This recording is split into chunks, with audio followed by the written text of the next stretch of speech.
وہی حضرت خدیجہ کا گھر ہے اور وہی حضرت ابو بکر کا گھر ہے۔ اس سے پہلے حضرت ابو بکر کے اور سرکار کے اتنے گہرے اور دوستانہ تعلقات نہیں تھے۔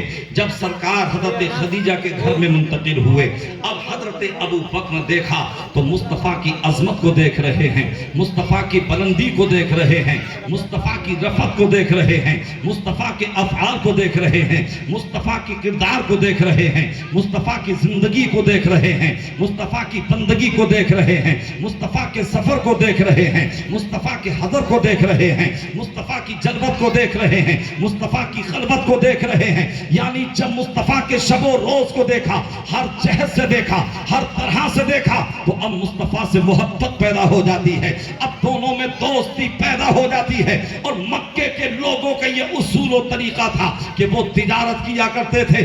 آج قوم مسلم تجارت سے دور ہو گئی۔ ہمارا بچہ جب جوان ہونے کے قریب ہوتا ہے تب بھی وہ موبائل میں ڈوبا رہتا ہے، نہ اسے دین سیکھنے کی جو ہے یعنی سعادت ہوتی ہے، نہ وہ دنیاوی تعلیم حاصل کرنا چاہتا ہے، نہ اسے کوئی ہم ہنر سکھانے کی کوشش کرتے ہیں۔ مگر جب بچہ جوان ہو جاتا ہے، جب وہ ماں کو گالی دیتا ہے، جب وہ باپ کو الٹا سیدھا بکتا ہے، تو پھر ہم جاتے ہیں مولانا کے پاس، ارے صاحب ہمارا بیٹا بگڑ گیا ہے، ہمارا بیٹا صحیح نہیں چل رہا ہے، ہمیں گالی دیتا ہے، ہمیں مارنے کی ناپاک صحیح کرتا ہے، لہذا میرے بھائیوں اپنے بچوں کی اچھی تربیت کرو، اور ایسی تربیت کرو کہ جب تم جوانی کے عالم میں ہو تب بھی تمہاری اولاد تمہاری قدر کرتی نظر آئے، جب تم بڑھاپے کے عالم میں ہو تب بھی تمہاری اولاد یہ اعلان کرے، اے والد گرامی تم نے اپنا خون جگر بہا کر کے میری پرورش کی ہے، میرے مطالبات کو پورا کیا ہے، اگر آج تمہیں کوئی تکلیف ہو گئی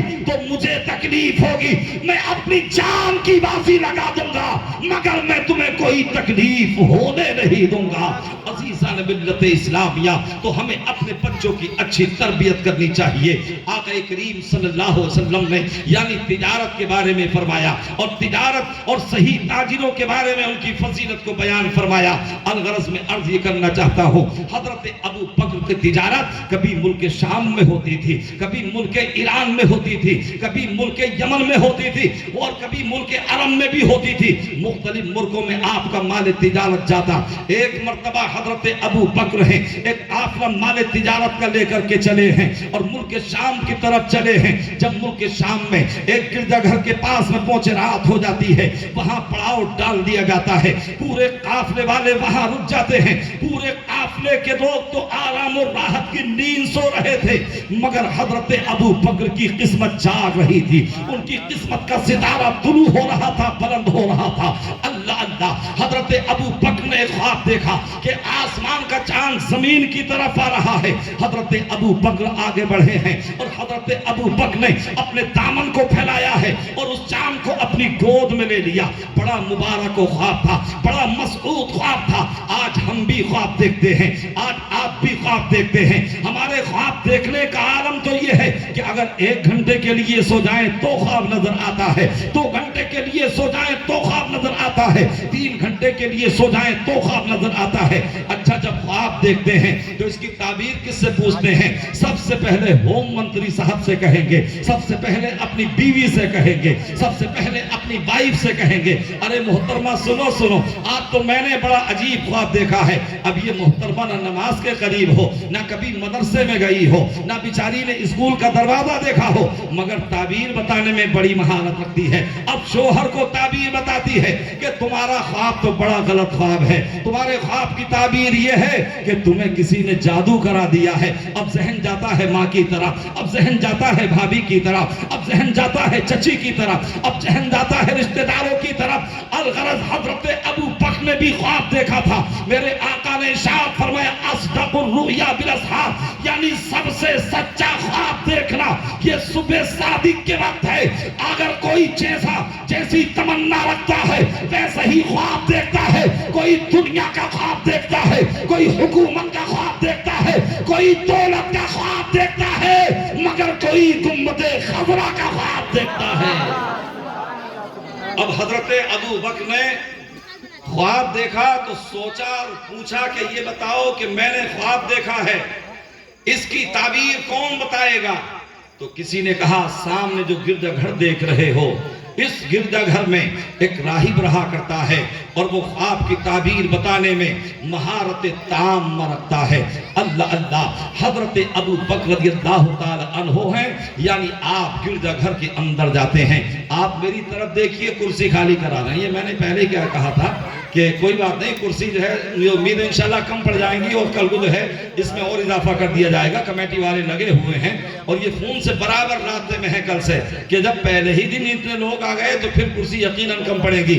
بہرحال اللہ برکت دے گا، محبت سے بولیں سبحان اللہ۔ تو بات آ رہی ہے آپ کی سمجھ میں؟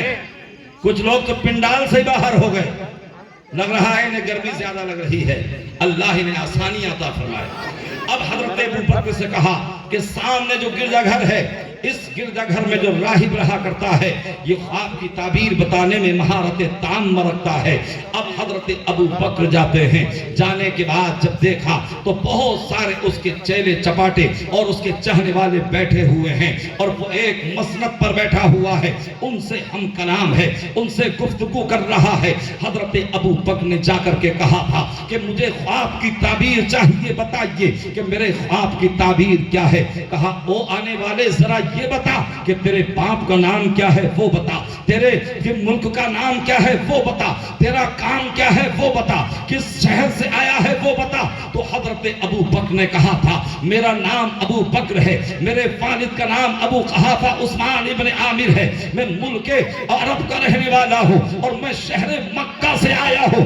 بس اتنا راہب سنتا ہے تو اب راہب مسند سے نیچے اترتا ہے، حضرت ابو بکر کے رخسار کو چومنے لگتا ہے، کبھی آپ کی پیشانی کو چوم رہا ہے، کبھی آپ کے لبھائے صداقت کو چوم رہا ہے، کبھی آپ کے رخسار کو چوم رہا ہے۔ حضرت فاروق حضرت عمر نے کہا تھا مجھے خواب کی تعبیر چاہیے، آپ میرے خواب کی تعبیر بتائیے۔ تو راہب نے کہا او آنے والے بڑا مبارک ہے تو، ارے دل میں آتا ہے تجھے صدیق اکبر کہو، دل میں آتا ہے تجھے خلیفہ اول کہو، دل میں آتا ہے تجھے یار غار کہو، دل میں آتا ہے تجھے ثانی اثنین اذ ما فی الغار کہو۔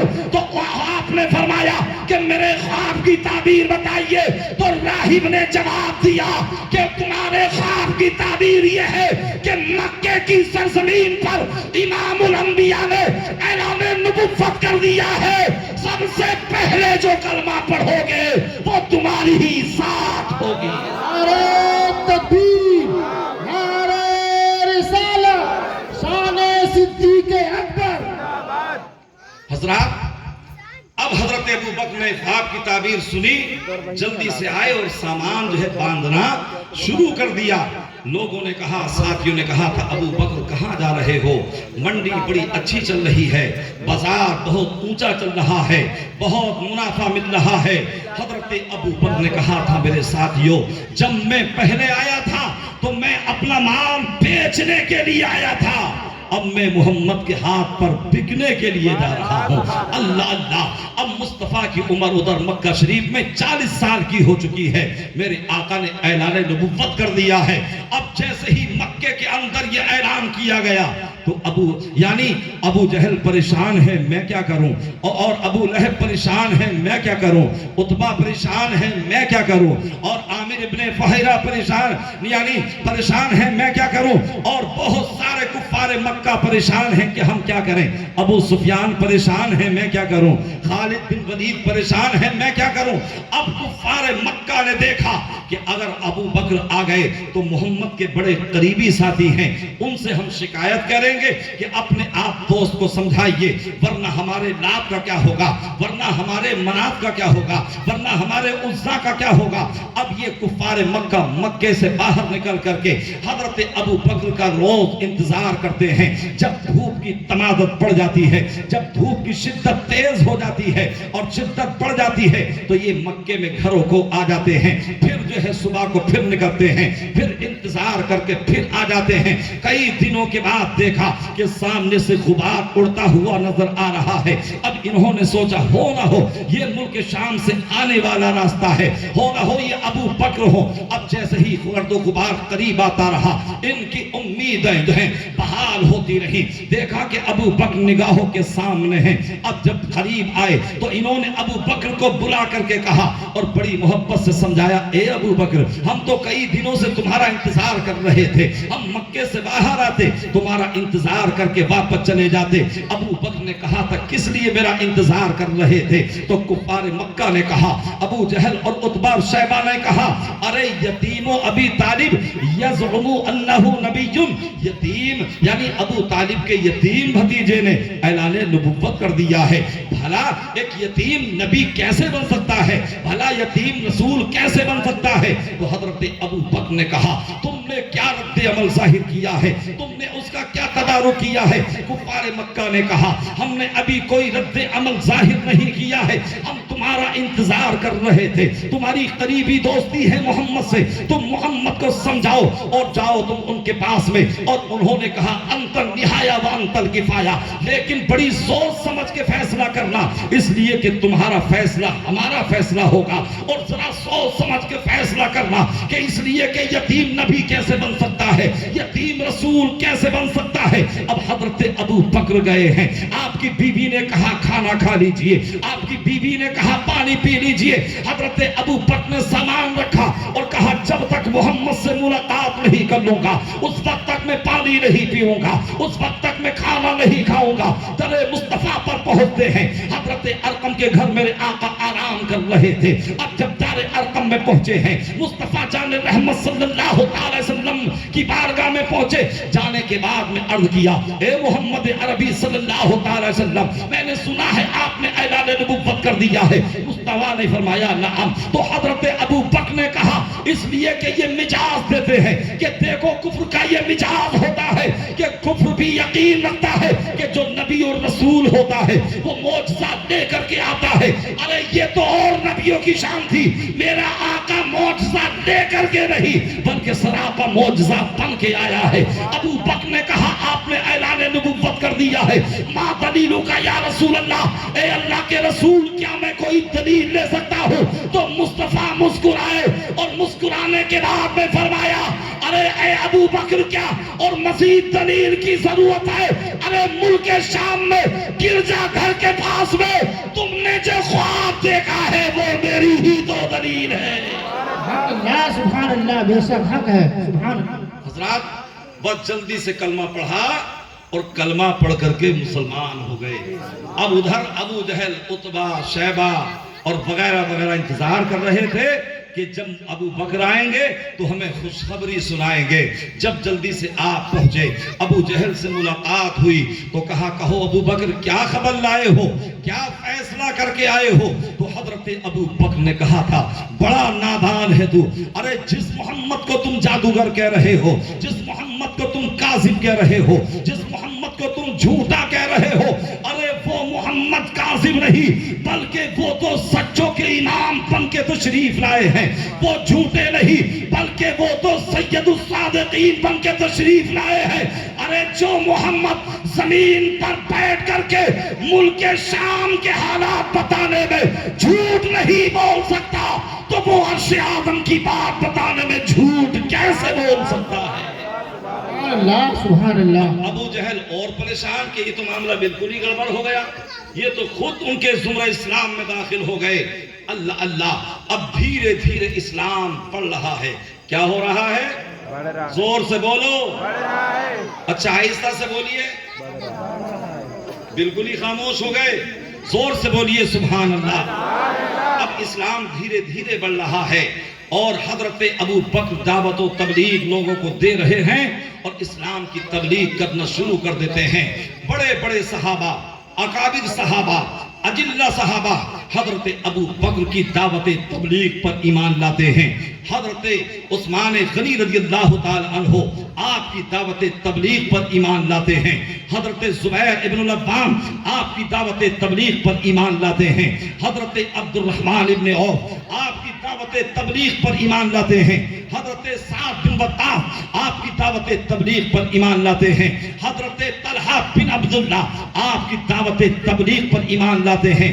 حضرت عبیدہ ابن جراح آپ کی دعوت تبلیغ پر ایمان لاتے ہیں. اب دھیرے دھیرے اسلام مکے میں پھیل رہا ہے۔ حضرات گرامی، جب 40 مسلمان تقریباً ہو جاتے ہیں تو حضرت ابو بکر نے نبی کی بارگاہ میں عرض کی، یا رسول اللہ، اب ابو بکر کی غیرت کو یہ گوارا نہیں ہے کہ چھپ کر کے دین کی تبلیغ کی جائے، اے آقا اجازت دیجئے تاکہ اب ہم برسر پیکار اور ہم خانہ کعبہ میں جا کر کے توحید و رسالت کا پیغام لوگوں کو سنائیں۔ مصطفیٰ جان رحمت نے پہلے تو منع کیا، لیکن جب ابو بکر نے اصرار کیا تو مصطفیٰ جان رحمت نے اجازت دی اور ارشاد فرمایا، ابو بکر جاؤ اور تمہیں اجازت ہے۔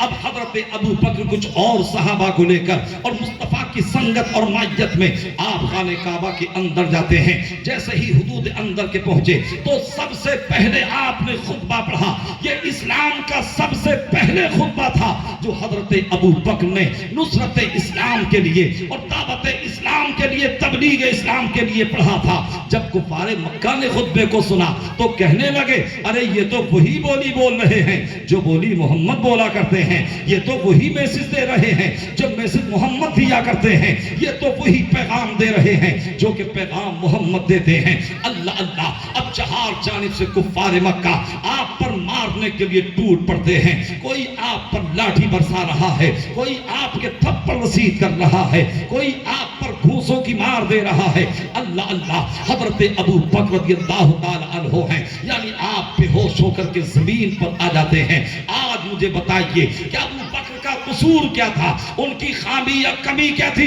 یہی تو تھے، یہی تو خامی تھی کہ وہ اللہ کی وحدانیت کا اعلان کر رہے تھے، مصطفیٰ کی رسالت کا اعلان کر رہے تھے۔ تو اے لوگو، تم بھی ابو بکر کا دامن پکڑنے والے ہو، تم بھی ابو بکر کے مسلم، ابو بکر کے غلام ہو، اور تم کربلا کے ماننے والوں ہو۔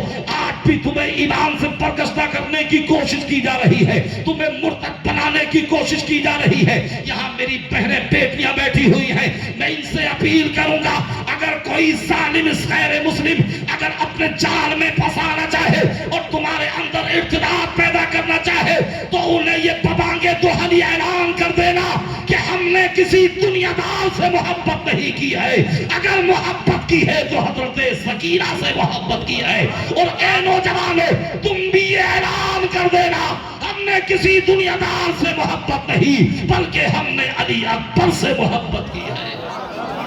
اللہ سبحان اللہ، بے شک۔ اب جب لوگوں نے دیکھا کہ ابو بکر بے ہوشی کے عالم میں ہیں تو اب آپ کی والدہ آپ کو بلایا جاتا ہے۔ وہ آئی، دیکھا کہ بیٹا جو ہے بے ہوشی کے عالم میں ہے، اور ماں تو ایسی ممتا اور دل اور محبت اور الفت اور قلبی لگاؤ رکھتی ہے کہ اگر بیٹے کے پاؤں میں کانٹا بھی چبھ جائے تو ماں تڑپنے لگتی ہے۔ اگر یعنی سردیوں کی لمبی لمبی راتوں میں اگر بچہ پیشاب کر دے، بیٹا پیشاب کر دے تو ماں بیٹے کو سوکھے میں سلاتی ہے، اپنے آپ گیلے میں سو جاتی ہے۔ اتنی محبت ماں کو ہوتی ہے۔ حضرت ابو بکر کی والدہ آئی، حضرت ام الخیر، جن کا نام سلمہ اور کنیت ام الخیر ہے۔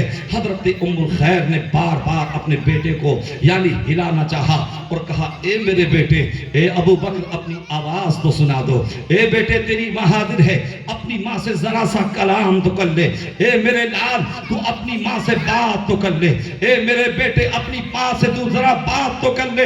مگر حضرت ابو بکر نہیں بول رہے ہیں۔ آج دیکھیے، آج ہمیں ایمان سے برگشتہ کیا جا رہا ہے، آج ہم پر اتنے ظلم نہیں توڑے جا رہے ہیں جتنے ظلم صحابہ پہ ڈھائے گئے تھے اور ان پر ظلموں کے پہاڑ توڑے گئے تھے، مگر وہ یعنی ان کے پائے سبات میں لغزش تک نہیں آئی تھی۔ آخرکار آپ کو اٹھا کر کے گھر لے جایا جاتا ہے۔ آپ توجہ سے سنیے میری بات کو اور اپنے ایمان و عقیدے میں استحکام و تمام پیدا کیجئے گا۔ اب وہاں جا کر کے بنی تیم کے لوگ، جو بنی تیم آپ کا خاندان تھا، وہ سارے لوگ جمع ہو جاتے ہیں اور کہتے ہیں کہ ابو بکر کو دیکھو ظالموں نے کتنا مارا ہے۔ پھر وہ مکے کے کعبے کے اندر جاتے ہیں اور حدود حرم میں یہ اعلان کرتے ہیں کہ اگر ابو بکر شہید ہو گئے، اگر ابو بکر دنیا سے چلے گئے تو ہم عتبہ بن ربیعہ کو قتل کریں گے، ان کے بدلے میں ان کے قصاص میں ربیعہ بن عتبہ کو قتل کریں گے، اس لیے کہ اس نے ابو بکر کو بہت مارا ہے۔ پھر انہوں نے کہا کہ اے ام الخیر، انہیں کھانا کھلائیے، انہیں پانی پلائیے۔ اب آپ کی والدہ سرحان دبانے بیٹھی ہوئی ہیں، اپنے بیٹے کے جسم کو دبا رہی ہیں، اپنے بیٹے کے سر کو دبا رہی ہیں، بار بار اپنے بیٹے کو آواز دیتی ہیں، اے میرے لال مجھ سے بات تو کر لے، اے میرے بیٹے میری بات تو سن لے، اے میرے بیٹے اپنی بولی تو سنا دے۔ مگر ابو بکر ابھی نہیں بول رہے ہیں۔ صبح سے شام تک آپ بے ہوشی کے عالم میں رہتے ہیں۔ عزیزان ملت اسلامیہ، تو بنی تیم کے لوگ تو یہ سمجھ رہے تھے کہ جب ابو بکر جاگیں گے تو یہ اپنے درد کے بارے میں کہیں گے، یہ اپنی چوٹ کے بارے میں کہیں گے، یہ اپنے اضطراب کے بارے میں کہیں گے، یہ اپنے کرب کے بارے میں کہیں گے۔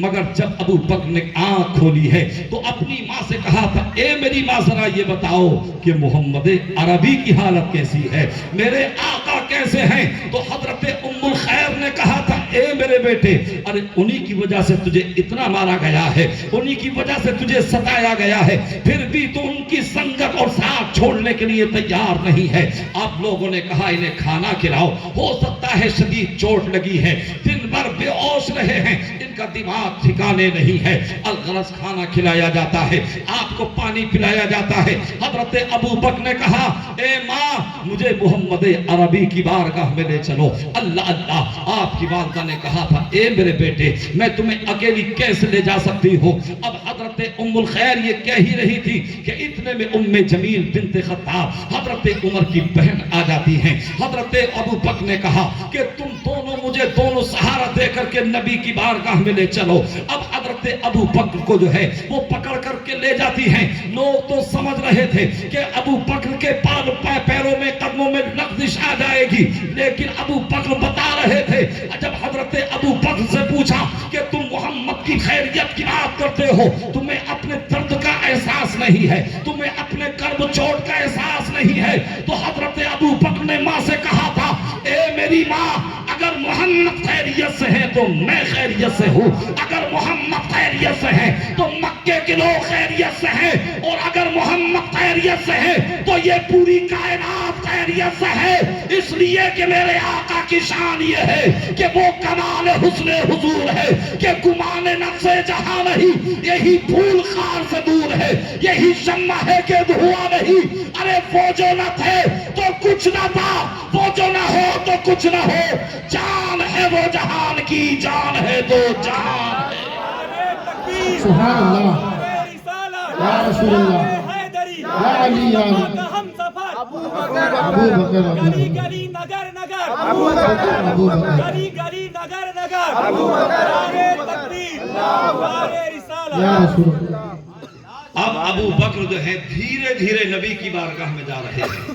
ایک پروانہ ہے جو شمع پر نثار ہونے کے لیے جا رہا ہے۔ پہنچے، دروازے پر دستک دی، سرکار نے دیکھا میرا دیوانہ غلام آ گیا ہے۔ میرے آقا نے قدم نبوت کو آگے بڑھایا اور پھر حضرت ابو بکر کو اپنے سینے سے لگا لیا۔ ابو بکر بھی رونے لگے، مصطفیٰ کی آنکھیں بھی اشکبار ہو گئیں۔ میرے آقا نے ارشاد فرمایا، میرے غلام ابو بکر دیکھ، ان ظالموں نے تجھے کتنا ستایا ہے، ان ظالموں نے تجھے کتنا مارا ہے، اور ان ظالموں نے تجھے کتنا زود و کوب کیا ہے۔ تو حضرت ابو بکر نے عرض کیا تھا، یا رسول اللہ، اے آقا مجھے اس درد و چوٹ کا کوئی احساس نہیں ہے۔ آپ نے اپنے سینہ نبوت اور صدر نبوت سے لگا کر کے مجھے اتنا بلند و بالا کر دیا ہے کہ اب میری منزل یہ دنیا نہیں بلکہ میری منزل تو آسمانوں سے بھی آگے ہے۔ اے آقا آپ نے مجھے بہت زیادہ بلند و بالا کر دیا ہے۔ ابو بکر تو یہ کہہ رہے تھے، مگر عشق یوں کہہ رہا تھا کہ جب تک بکے نہ تھے تو کوئی پوچھتا نہ تھا، تم نے خرید کے ہمیں انمول کر دیا۔ اب دھیرے دھیرے اسلام پھیلنے لگا اور پھلنے لگا۔ آقا کریم صلی اللہ علیہ وسلم اپنے ابو بکر سے بے پناہ محبت کرتے ہیں۔ آپ کا نام نامی اسم گرامی، آپ کا نام عبداللہ ہے، ابو بکر آپ کی کنیت ہے، اور آپ کا لقب جو ہے صدیق اور عتیق ہے۔ آپ کے والد کا نام ابو قحافہ عثمان ابن عامر ہے، اور والدہ کا نام سلمہ اور ان کی کنیت ام الخیر ہے۔ سرکار سے عمر میں 2 سال کم تھے۔ آخرکار حضرات گرامی، ایک مرتبہ اللہ کے نبی نے حضرت ابو بکر سے کہا کہ ابو بکر اپنی زندگی کا کوئی واقعہ سنائیے۔ سبحان اللہ، زور سے بولیں سبحان اللہ۔ یعنی سرکار چاہتے یہ ہیں کہ میرا ابو بکر اپنا ذکر کرتا رہے اور میں اس کا تذکرہ سماعت کرتا رہوں۔ اب حضرت ابو بکر کہتے ہیں یا رسول اللہ میری عمر 4 سال کی تھی کہ میرے والد مجھے پکڑتے ہیں اور اپنے خدا کے پاس میں لے جاتے ہیں، اور لے جانے کے بعد میں کہتے ہیں فَاسْجُدْ لَهَا کہ یہ تمہارا خدا ہے، تم اسے سجدہ کرو۔ مگر حضرت ابو بکر رضی اللہ تعالی عنہ یعنی اس وقت موحد تھے، یعنی آپ کفر پر نہیں تھے، کبھی بھی آپ نے کفر نہیں کیا تھا، مگر حضرت ابو بکر کو جب لے جایا گیا تو آپ فرماتے ہیں میں نے اسے سجدہ نہ کیا۔ جب میرے والد وہاں سے چلے گئے تو میں نے پھر بت کی طرف توجہ کر کے کہا اے میرے باپ کے خدا، میں تجھے مارنے والا ہوں، اپنا بچاؤ کر، میں تجھ پر حملہ کرنے والا ہوں، تو اپنا بچاؤ کر، اور میں بھوکا ہوں مجھے کھانا کھلا، میں پیاسا ہوں مجھے میری پیاس کو بجھا۔ مگر یہ پتھر کیا جواب دے سکتے ہیں؟ آج بھی ہمارے کچھ بدن کے لوگ جو ہیں یعنی کروڑوں لوگوں جو ہے کروڑوں خداؤں کی پوجا کی جاتی ہے، مگر مجھے بتائیے جو تصویر اپنے بدن پہ بیٹھی ہوئی مکھی کو نہ اڑا سکے وہ کسی کی مدد کیا کر سکتی ہے؟ الغرض حضرات گرامی یہ الگ ٹاپک ہے، اگر اس پر گفتگو کی جائے تو گھنٹے ہو جائیں گے۔ حضرت ابو بکر نے کہا کہ جب میں نے پانی طلب کیا، کھانا طلب کیا، میں نے اس سے حملے کے لیے کہا مگر اس سے کوئی جواب نہ آیا، میں نے موٹا سا پتھر اٹھایا اور جیسے ہی بت پر پھینک مارا پوری طاقت سے تو وہ چکنا چور ہو گیا، وہ ٹھیکری میں تبدیل ہو گیا، اس کی آنکھ الگ پڑی ہے، اس کے دانت الگ پڑے ہیں، اس کی آنکھ الگ پڑی ہے، ناک الگ پڑی ہے، یعنی وہ بکھر کر کے چکنا چور ہو جاتا ہے۔ اپنے والد آئے اور انہوں نے اپنے خدا کی یہ درگت دیکھی تو میرے 2-4 تھپڑ نصیب کیے اور میرا کان پکڑ کر کے میری ماں کے پاس میں لائے۔ اب بڑی قابل توجہ ہے یہ بات، وہ توجہ سے میری بات کو سنیے گا۔ حضرت ابو بکر کہتے ہیں یا رسول اللہ، اب میرے والد میرے ماں کے پاس لے کر کے آئے اور کہا کہ دیکھو آپ تمہارے بیٹے نے یہ گل کھلائے ہیں، میرے خدا کی درگت یہ کی ہے۔ اب جیسے ہی یہ ذکر کیا تو میری ماں حضرت ام الخیر نے کہا کہ ارے آپ اسے سجدے کی بات کر رہے ہیں، اسے آپ غیر خدا کو پوجنے کی بات کر رہے ہیں، ارے یہ اس کا تو عالم یہ ہے کہ یہ خود تو خیر اللہ کو سجدہ کرتا ہی نہیں ہے، بلکہ جب یہ میرے پیٹ میں تھا تب بھی مجھے کسی غیر خدا کے سامنے جھکنے نہیں دیتا تھا۔ اللہ اللہ، آپ کی والدہ کہتی ہیں کہ جب میں پانی بھرنے کے لیے کے اوپر جاتی اور میں جھک کر کے پانی کھینچتی تو مجھے کوئی تکلیف نہیں ہوتی، جب میں گھر میں جھک کر کے جھاڑو لگاتی مجھے کوئی تکلیف نہیں ہوتی، جب میں جھک کر کے مسالہ پیستی مجھے کوئی تکلیف نہیں ہوتی، مگر جب میں خدا کو اپنے خدا کو سجدہ کرنا چاہتی تو یہ بچہ میرے پیٹ میں اکڑ جاتا تھا اور مجھے سجدہ کرنے سے روک لیتا تھا، بلکہ مجھے عاطف غیبی سے آواز آتی تھی یا امت اللہ علی التحقیق ابشری بالولد العطیف اسمہ فی السماء صدیق لمحمد صاحب و رفیق۔ اے اللہ کی بندی مبارک ہو تجھے، تیرے پیٹ میں جو بچہ بن رہا ہے یہ بڑا مبارک بچہ ہے، اس کا نام آسمانی کائنات میں صدیق نے دیا گیا ہے، لے محمد صاحب و رفیق، جو مصطفیٰ کا صحابی بھی ہے، مصطفیٰ کا دوست بھی ہے، مصطفیٰ کا صحابی بھی۔ نعرہ تکبیر، نعرہ رسالت، شان صدیق اکبر، نعرہ تکبیر۔ سبحان اللہ سبحان اللہ۔ 10-5 منٹ اور اجازت ہے جی اسٹے تو نہیں لے کے آئے آپ، کیونکہ ہمارے ناظرین صاحب اشارہ کر رہے ہیں، مگر جب دل تو یہ چاہتا ہے کہ جب آقاؤں کا ذکر ہو تو بس ذکر جو ہے کرتا چلا جاؤں اور آپ سنتے چلے جائیں۔ آج پسینہ آ رہا ہے، اس پر صبر کیجئے، تحمل سے کام لیجئے۔ ارے یہ دنیا کا پسینہ، یہ گرمی کیا معنی رکھتی ہے؟ قبر تو اور وہ جہنم کی آگ ایسی خوفناک اور مہیب اور خطرناک آگ ہے، اللہ اپنی پناہ میں رکھے۔ حضرات گرامی، آقا کریم صلی اللہ علیہ وسلم نے جب یہ سنا تو میرے آقا مسکرائے تو حضرت ابو بکر نے اعتراض کیا اور کہا یا رسول اللہ 4 سال کا بچہ اپنی اتنی باتوں کو کیسے یاد رکھ سکتا ہے؟ اور سرکار اس کی بات کا کیسے یقین کر لیا جائے؟ تو دیکھو حضرت ابو بکر کا مرتبہ کیا ہے. یعنی حضرت ابو بکر نے اپنی زندگی کا واقعہ سنایا تو حضرت عمر نے اعتراض کیا، یا رسول اللہ 4 سال کے بچے کی کیسا یقین کیا جا سکتا ہے؟ تو اتنے میں حضرت جبریل امین آ گئے اور آنے کے بعد عرض کی، یا رسول اللہ، میرے آقا نے ارشاد فرمایا جبریل کیسے آنا ہوا؟